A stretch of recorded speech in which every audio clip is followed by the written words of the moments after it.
Hello मित्रांनो, सर्वांना नमस्कार. तर आजच्या व्हिडिओमध्ये आपण बघणार आहोत मराठी व्याकरण प्रश्न उत्तरं टेट एक्झामसाठी सराव प्रश्नसंच 1. तर तुम्ही जर चॅनलवर नवीन असाल तर व्हिडिओला लाईक आणि चॅनलला सबस्क्राईब नक्की करा. तर आजचा व्हिडिओ सुरू करूया. प्रश्न पहिला, विचार व्यक्त करण्याचे साधन म्हणजे डॅश आहे. तर याचं उत्तर आहे भाषा. विचार व्यक्त करण्याचे साधन म्हणजे भाषा आहे. प्रश्न क्रमांक 2, भाषेचे 2 प्रकार कोणते? उत्तर 1. नैसर्गिक भाषा किंवा तिला स्वाभाविक भाषा असेही म्हणतात. 2. कृत्रिम भाषा किंवा सांकेतिक भाषा. 3. बोलणे, हावभाव, पक्ष्यांचे आवाज यांचा डॅश भाषेत समावेश होतो. याचं उत्तर आहे नैसर्गिक भाषेत. बोलणे, हावभाव, पक्ष्यांचे आवाज यांचा नैसर्गिक भाषेत समावेश होतो. प्रश्न क्रमांक 4, आवाजाच्या किंवा ध्वनीच्या सांकेतिक खुणा यांचा समावेश डॅश भाषेत होतो. याचं उत्तर आहे सांकेतिक भाषेत. आवाजाच्या किंवा ध्वनीच्या सांकेतिक खुणा यांचा समावेश सांकेतिक भाषेत होतो. प्रश्न क्रमांक 5, भाषा किती प्रकारे बोलली जाते? याचं उत्तर आहे भाषा 2 प्रकारे बोलली जाते. 1. बोलीभाषा, 2. प्रमाण भाषा. हा प्रश्न महत्त्वाचा आहे मित्रांनो.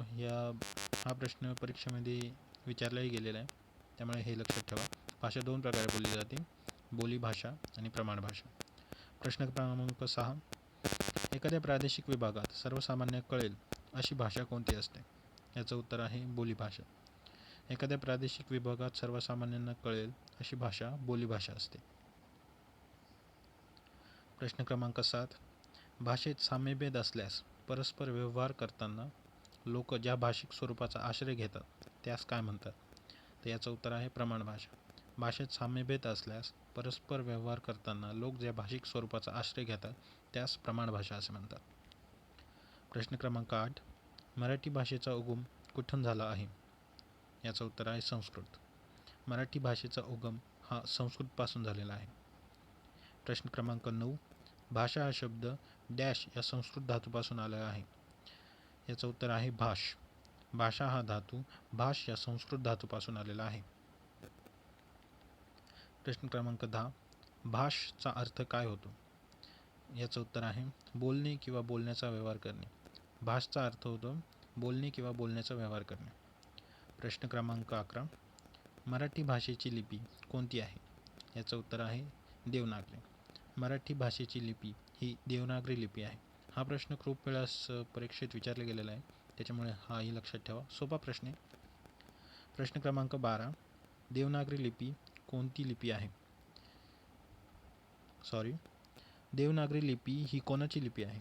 तर याचं उत्तर आहे आर्य. ही देवनागरी लिपी ही आर्य लोकांची लिपी आहे. प्रश्न क्रमांक 13, देवनागरी लिपी कशी लिहिली जाते? तर याचं उत्तर आहे देवनागरी लिपी ही डावीकडून उजवीकडे लिहिली जाते. प्रश्न क्रमांक 14, भाषेचे मूळ घटक कोणते? तर याचं उत्तर आहे भाषेचे एकूण 4 घटक आहेत. पहिला घटक आहे अक्षर, दुसरा शब्द, तिसरा वाक्य आणि चौथा व्याकरण. हे भाषेचे मूळ 4 घटक आहेत.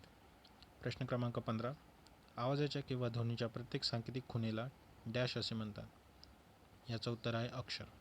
आवाजाच्या किंवा ध्वनीच्या प्रत्येक सांकेतिक खुणेला अक्षर म्हणतात. प्रश्न क्रमांक 16, ठराविक क्रमाने असलेल्या अक्षराच्या समूहाला काही अर्थ प्राप्त होत असेल तर त्यास डॅश असे म्हणतात. याचं उत्तर आहे शब्द. ठराविक क्रमाने असलेल्या अक्षराच्या समूहाला काही अर्थ प्राप्त होत असेल तर त्यास शब्द असे म्हणतात. प्रश्न क्रमांक 18, अर्थपूर्ण शब्दसमूहाला काय म्हणतात? उत्तर वाक्य. अर्थपूर्ण शब्दसमूहाला वाक्य असे म्हणतात. 19, भाषेचे व्यवहार किंवा उपयोग कोणत्या नियमांना अनुसरून होते हे ज्या शास्त्रात सांगितले जाते त्यास डॅश असे म्हणतात. उत्तर व्याकरण. भाषेचे व्यवहार किंवा उपयोग कोणत्या नियमांना अनुसरून होते हे ज्या शास्त्रात सांगितले जाते त्याला व्याकरण असे म्हणतात. प्रश्न क्रमांक 20, मराठी व्याकरणाचे पहिले पुस्तक कोणी लिहिले? याचं उत्तर आहे विल्यम कॅरी. मराठी व्याकरणाचे पहिले पुस्तक विल्यम कॅरी या व्यक्तीने लिहिले होते. प्रश्न क्रमांक 21, मराठी व्याकरणाचे पहिले पुस्तक कोणत्या साली लिहिले? याचं उत्तर आहे 1805. मराठी व्याकरणाचे पहिले पुस्तक 1805 साली लिहिले गेले. प्रश्न क्रमांक 22. मराठी व्याकरणाचे पहिले पुस्तकाचे नाव काय? तर याचं उत्तर आहे the grammar of Maratha language. हे मराठी व्याकरणाच्या पहिल्या पुस्तकाचे नाव आहे. प्रश्न क्रमांक 23. मराठी व्याकरणाचे मराठीतील पहिले पुस्तक कधी लिहिले होते? तर याचं उत्तर आहे 1836. मराठी व्याकरणाचे मराठीतील पहिले पुस्तक 1836 साली लिहिले गेले होते. प्रश्न क्रमांक 24. मराठी व्याकरणाचे मराठीतील पहिले पुस्तक कोणी लिहिले? हा प्रश्न महत्त्वाचा आहे. हा प्रश्न खूप वेळेस परीक्षेमध्ये विचारला गेलेला आहे. तर याचं उत्तर आहे दादोबा पांडुरंग तळखरकर.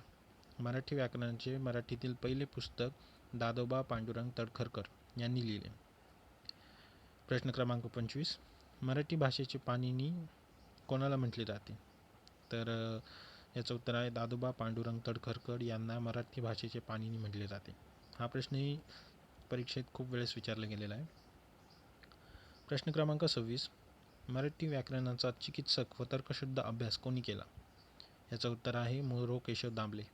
मराठी व्याकरणाचा चिकित्सक व तर्कशुद्ध अभ्यास मोरो केशव दामले यांनी केलेला आहे. प्रश्न क्रमांक 27. मराठी भाषेचा पहिला ग्रंथ कोणता? तर याचं उत्तर आहे गाथा सप्तशती. हा मराठी भाषेतील पहिला ग्रंथ आहे. प्रश्न क्रमांक 28. मराठीतील पहिला शिलालेख कोठे सापडला? ते याचं उत्तर आहे कर्नाटकमधील श्रावण बेळगोळ या ठिकाणी मराठीतील पहिला शिलालेख सापडला. तर हे होते आजचे प्रश्न. जर तुम्हाला व्हिडिओ आवडला असेल तर व्हिडिओला लाईक आणि चॅनलला सबस्क्राईब नक्कीच करा.